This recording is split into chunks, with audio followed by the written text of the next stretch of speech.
Hello, Nicole here with Gorilla Safety. Today I'm going to show you how to log into the Fleet Manager dashboard in Gorilla Fleet Intelligence. First, navigate to gorillasafety.com and click the Client Login. From here, you can input the Fleet Manager's email and password and then sign in. You're now logged into the Manager's dashboard.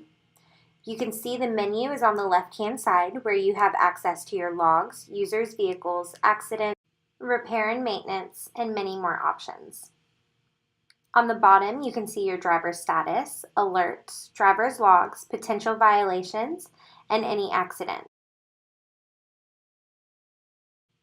At the top of the screen, you see information about your fleet and the option to change your map. This completes your tutorial of the Fleet Manager dashboard. For further questions, please visit www.gorillasafety.com.